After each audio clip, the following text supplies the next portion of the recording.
শরীরে তিনটি চিহ্ন প্রকাশ পেলেই বুঝবেন আপনার উপর জাদু করা হয়েছে। আপনি হয়তো ভাবতেছেন আপনি স্বাভাবিক রয়েছেন, কিন্তু আপনার উপর জাদু করেছে কেউ না কেউ, এটা আপনি বুঝে নেবেন যদি তিনটি চিহ্ন আপনার শরীরে প্রকাশ পেয়ে যায়। মনে রাখবেন, আমাদের অনেক দুশ্মন আমাদের আশেপাশে অনেক সময় থাকে, হিংসার বশবর্তী হয়ে অনেক সময় অনেক আত্মীয়রা, নিকটাত্মীয়রা পর্যন্ত জাদু করে ফেলে, আপনার উপরে এই প্রভাব বিস্তার করে ফেলতে পারে। এবং কি জাদু অনেক সত্যি একটি বিষয়। রাসূল সাল্লাল্লাহু আলাইহি ওয়াসাল্লামের উপর পর্যন্ত জাদু করা হয়েছিল।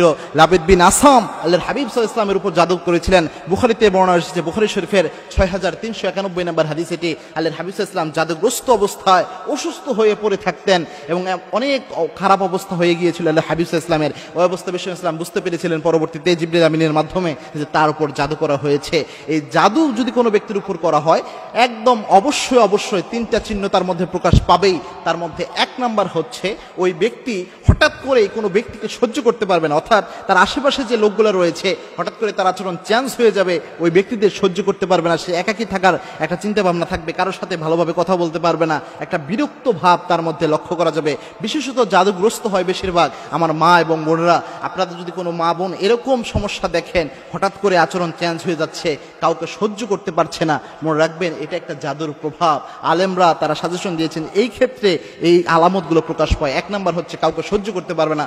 দুই নাম্বার হচ্ছে শরীরের কোনো অসুস্থতা ধরা পড়বে না, অথচ সে অসুস্থ হয়ে পড়ে থাকবে। অর্থাৎ অনেক অসুস্থ হয়ে রয়েছে, হয়তো হাত ব্যথা, পা ব্যথা, মাথা ব্যথা, এরকম বিভিন্ন অসুস্থতা তার মধ্যে দেখা যাবে, কিন্তু ডাক্তারের কাছে গেলে বিভিন্ন পরীক্ষা নিরীক্ষা করলে দেখা যাবে কোনো রোগী নেই তার মধ্যে।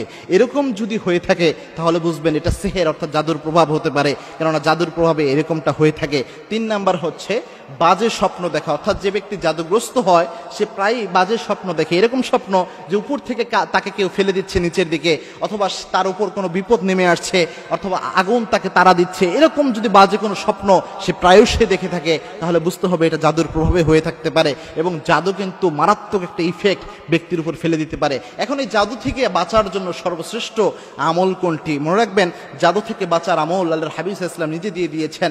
বিশেষ করে সূরা ফালাক এবং সূরা নাসের এই যে আমলটা আল্লাহর হাবিব সাল্লাল্লাহু আলাইহি ওয়াসাল্লাম নিজে জানিয়েছেন।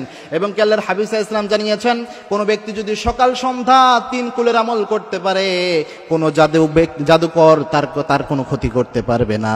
কোনো জাদুকর, সবচেয়ে বড় জাদুকরও তার কোনো ক্ষতি করতে পারবে না। যদি কোনো ব্যক্তি সকাল সন্ধ্যা 3 কুলের আমল করে, পৃথিবীর কোনো বিপদ তাকে স্পর্শ করতে পারবে না। এরপরে যে আমলটা সেটা হচ্ছে আয়াতুল কুরসির আমল, যেটা মুসলমানদের জন্য সবচেয়ে বড় অস্ত্র বলা হয় আয়াতুল কুরসিকে। এই আয়াতুল কুরসির আমল যদি কোনো ব্যক্তি সকাল সন্ধ্যা করতে পারে তাহলে ওই ব্যক্তির উপর কেউ জাদু করতে পারে না।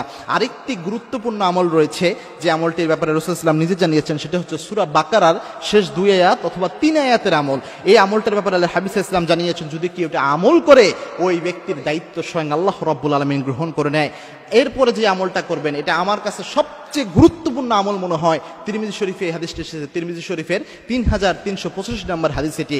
আল্লাহর হাবিব সাল্লাল্লাহু আলাইহি ওয়াসাল্লাম জানিয়েছেন, কোন ব্যক্তি যদি সকাল সন্ধ্যা একটি দোয়া 3 বার করে পড়তে পারে, বিসমিল্লাহিল্লাযী লা ইয়াদুররু মা ইসমিহি শাইউন ফিল আরদি ওয়ালা ফিস সামা ওয়া হুয়াস সামিউন আলিম, এই দোয়া যদি কোনো ব্যক্তি সকাল সন্ধ্যা 3 বার করে পড়তে পারে, ওই ব্যক্তির দায়িত্ব আল্লাহ নিজ হাতে গ্রহণ করে নেয়। ওই ব্যক্তির কোনো বিপদ ওই ব্যক্তিকে স্পর্শ করতে পারবে না, কোনো খারাপ জিনিস ওই ব্যক্তিকে স্পর্শ করতে পারবে না।